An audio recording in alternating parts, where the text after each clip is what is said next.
Welcome to Does It Pass, the podcast where we take a look at representations of history and pop culture and ask the question, does it pass? We're your hosts. I'm Allan. And I'm Rachel. So, what show are we binging this time? So today we're going to be looking at the anime Vinland Saga based on the manga of the same name. This show is one of my favorites. Before we begin, just a first warning that we will be discussing some specific details from the plot of the series, so if you haven't already seen it, It would like us to not spoil it for you. Please do yourself a favor and watch the series before continuing.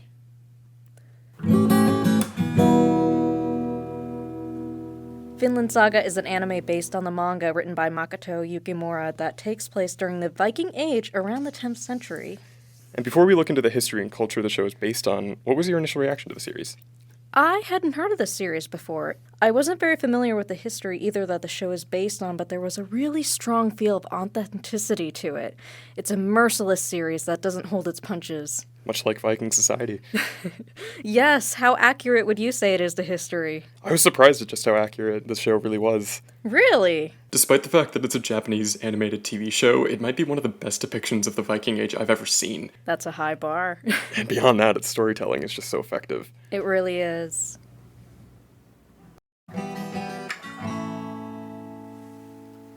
The Viking Age reached its climax when King Harald of Norway seized power, causing a diaspora of independent Norse settlers around northern Europe. In the anime, this is referenced by Leif Erikson in a story to Thorfinn about the history of his settlement. And this is attested by several historical sources from the time period, notably in Heimskringla, a source that was invaluable to our research for this episode. It is the compiled sagas of the Norse kings by Snorri Sturluson, who also wrote the famous Eddas, our most valuable source on Norse religion. At this time, most Norse people were pagans. The massive newly conquered Norse realms were gradually converted to Christianity, and only then did any of the history start actually getting written down. This results in a Norse literature that is lacking in meaningful descriptions of pre-Christian traditional culture in Norse society, beyond just folklore and mythology. You were telling me that this is the saddest part about Viking history, that all of their most interesting parts are obscured by the lack of pre-Christian historical records. The Vikings began to adopt Christianity as they traveled across Europe and scandalized the Christians whose risks they took. As they adopted Christianity, they recontextualized their own oral histories within the Christian doctrine. However, some groups, like the Jom Vikings seen in the Vinland Saga, held staunchly to the Norse religion. The settlers of Iceland were mostly exiled nobility and aristocracy from Norway, and they developed a unique form of non-governance. This resulted in a class of highly skilled raiders, pirates, and mercenaries that landed European kings failed to be able to tax. And the Jom's Vikings are just one example of that. I just love that the mercenaries are represented in the show, especially the business aspect of it. It's a nice touch. It's so cool to know that there was a kernel of truth to that detail. Exactly. Askeladd's company gets the most focus in the show, and you get a real great sense for the camaraderie that made these mercenary groups so fun and exciting around the bounties of war. This comes straight from sagas like Jom's Viking Saga. That's amazing. I'm fangirling over here. But regarding the sagas, let's not forget, though, that the history of this time period was preserved orally and passed down before it was written. Yes, these extravagant and powerful organizations became the subject of exaggerated and mythologized stories, much of which is unreliable from a facts-based historical perspective. I think the sagas give the vibe of Viking culture better than a boring history book would give to you, though, don't you think? Absolutely. Something you don't get from the sagas, however, is that most Norse people were not warriors all the time. Most Norse people were just farmers. We see this right away in the anime. The first shot is a field of golden wheat, and the whole episode is spent showing the family working on chores around the house. But we're not in a fertile land like Norway. We're in Iceland. Norway was getting crowded, so the king sponsored colonies and settlements to be established in Iceland and Greenland. This is a detail left out of the anime for the purpose of making the geopolitical story part simpler and more dramatic, while also tying in themes of flight and refuge from royal oppression. The frontiers were ungoverned and ungovernable, so capable explorers started founding settlements and discovering new lands left and right, usually in the name of a distant king for sponsoring the endeavor. In practice, little support could be relied upon the frontier. Life was hard. The family spends more time in the first episode talking about supplying shortages in Greenland, and Leif almost died when he was careless on the seas around Greenland during the winter. Leif is my favorite. I've been waiting for him to come up in conversation. Side note, we would love to hear what our listeners' favorite characters are, but Leif is amazing. Leif Erikson is probably one of the most famous real figures the show depicts. He was sometimes known as Leif the Lucky because he chanced upon the survivors of a shipwreck at sea west of Iceland. I couldn't find anything that says Leif suffered a shipwreck himself like he did in the anime, though. Really? That's interesting. Yukimura must have changed that for a reason, though. Yeah, why do you think he did it? For dramatic effect, perhaps? When people become characters, they're also more vulnerable. It was probably more attention-grabbing to the audience to be merciless with what happens to whom. I think that it helps build Leaf into a more sympathetic character, and it establishes personal stakes and a history of failure with his valued skills. Dramatic backstories really are the bread and butter of this shonen anime. But this isn't just any shonen anime. We've already covered a lot about the historical world that Vinland Saga represents, but the history is just one part of the story. There's a whole lot more to Viking culture than just raiding and war. That's right. And actually, I think if you want to look at what the everyday life of a Norse person was like, the first few episodes are an excellent purview to the world of Viking culture. The start of the series focuses a lot on Thor's and his relationship with his son, but it also introduces the character of Leif, as we've mentioned earlier. Thor's represents one side of male Viking culture, the side of raiders and seasonal farmers, but Leif represents the other side, the side of navigators and travelers. Before his transformation, Thor's is the epitome of what is expected of a battle-hardened Viking, the leader of great war parties, but in the present of the show, he exists in a peaceful and domestic context. He is principled, he is honorable, and is kind to the people of the village. The contrast between Thor's and Leif sets up the conflict of Viking culture in the series, to go to war, victorious over an enslaved people, or to travel the world and live independently. Leif plays the role of the learned elder in the show. But he's also the fun wine uncle who entertains the kids with his stories and antics. Yes. His scene telling the story to the kids that opens the anime is such a good introduction to Viking culture, as he's talking about making history, his skills of navigation, learned from long years of experience, and an inherited cultural legacy of seafaring. None of it is respected by the Icelandic rural boys. One of them even says that Jormungand should have eaten his ship, and the fact that he doesn't stand a chance on the battlefield makes him weak and unmanly to them. Yeah, one of them even calls him a little kid. The boy's perspective, gruesome and disrespectful though it may be, it's built on their long-term exposure to war parties and violence, and it's just a pragmatic way to view other people, like, can I trust him to protect me from my enemy? Even the games we see the kids play are all about fighting and battle. The older boys fight to be involved in war parties that are called for. Tensions between the young men and literally anybody else can quickly become violent. These are only resolved when somebody with more power comes in to intervene. The little kids may not respect Leif's skills, but there's a really great scene while the older boys are traveling with him that shows just how valuable he is.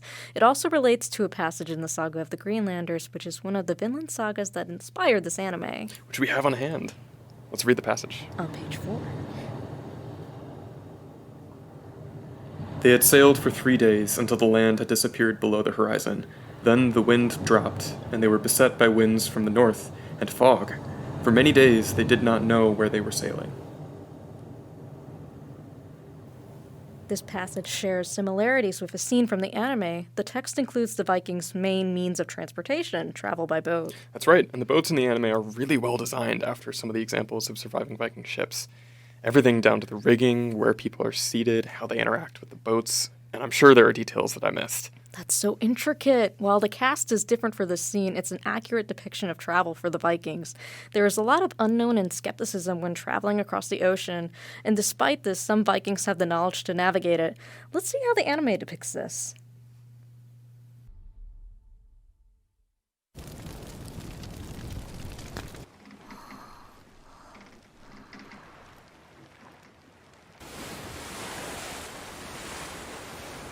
"星も見えない、なんにも見えない。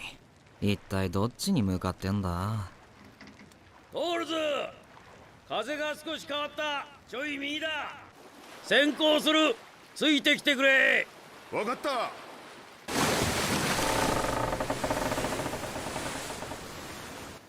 あ、すげえな。レイフさんはどうしてこんな海を迷わず進めるんだ?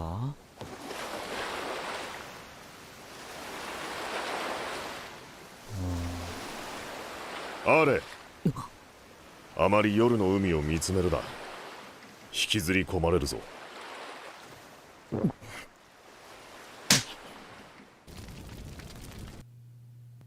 The final lines are chilling. What a way to capture the delirium and uncertainty of being at sea for so long, especially when you're unsure about where you're headed. I think this scene does an excellent job of adapting that line of the sagas, and it really shows how experiencing sea travel is the only way to appreciate just how dangerous and mysterious it is. I think it helps to contextualize how hierarchy works in Viking society. When you're on a ship in the middle of an ocean that's very clearly trying to kill you, listening to authority simply isn't a question. According to our culture source, Dr. Jackson Crawford, power is the fundamental measure of all people in Norse society. That's right, and it is a core element in understanding Viking culture. It constitutes the foundation of social hierarchy, which exists on sea as well as land. To the Vikings, might makes right. Those with the most power were kings, and those with the least power were slaves. Wherever the Norse traveled in the 9th century, they enslaved people. But we should also set the record straight of what we mean when we say slaves, quote unquote. There was no racial element as there was in American slavery. This is an historical detail that is really hard to portray without messing something up. Dr. Crawford says that the Viking slaves really are just any person who was less powerful than you. Exactly. They could be anyone from a Slavic war prisoner to someone from the next fjord over. Like stealing your neighbors for manual labor. That's right. To most households, having a slave simply meant having an extra set of hands for labor, and it also meant an extra mouth to feed. If you could overpower your neighbors and force them to work for you and feed them, Vikings expected nothing less. Ylva, Thorfinn's sister, asks for a slave as casual as a kid might ask for an iPad. These kids really are nonchalant about some of the most infamous and malicious elements of Viking culture. Their attitude on it shows the force of their acculturation to Viking norms and values. Ylva just wants to get out of doing so many chores and sees getting a slave as a logical financial decision for the betterment of the household. In a sort of on-purpose scene, Ylva falls off the roof onto an escaped slave buried in their snowbank. It is awfully convenient, but what they're doing in that scene tells us a lot about the state of their family and their property. They're clearing away heavy snow from their roof, which might collapse if the snow is just left there. It's dangerous, and it's exactly the sort of thing that a slave would do if there were one on the property. The scene also brings out the circumstances for showing how powerful men interacted in Viking society. Exactly, and this is really important to establish for the future of the show, too, as it gives us a point of reference for how Thorfinn handles conflict later, which ties his character arc to his relationship with his father. Thors disagrees with the slave owner and stands up to him. The man comes to the village to brutalize the slave before his many others. Thors pays for the slave at any cost, giving up 8 ewes for his herd. And that's a really specific loss that we might overlook from a modern perspective. Ewes are breeding-age female sheep, so that represents not only the loss of 8 sheep, but also the loss of all of their milk, the calves they might birth to bolster the herd, and the meat they might provide during the tough winter. Oh, I didn't even think of that. For Thors, this isn't even a matter of just saving the man's life. He is sending the slave owner a very morally charged message. When Thors realizes that the slave is dying, he tells him about Vinland, a land far away from slave traders and oppression, where you can live in peace and tranquility. By tying Vinland to the theme of freedom from slavery and powerful men to the brutalization of slaves, Yukimura establishes the conflict of the series. Will Thorfinn become a traveler, go to Vinland, and live in peace? Or will he become a powerful and notorious Viking warrior? So Vinland Saga portrays Vinland, Leif's Norse name for what was probably Newfoundland, Canada, as a peaceful refuge from oppression and persecution. Since Iceland itself is a place of refuge for Thors, Vinland represents an even deeper and safer haven from the woes of the world. It is a complete and total escape from war and society, a blank slate where someone can just restart from anew. Before it even had a name, the American dream was already revving its engines. There's so much we could talk about in this show, like its depiction of whales and the folkloric legends, but we're out of time.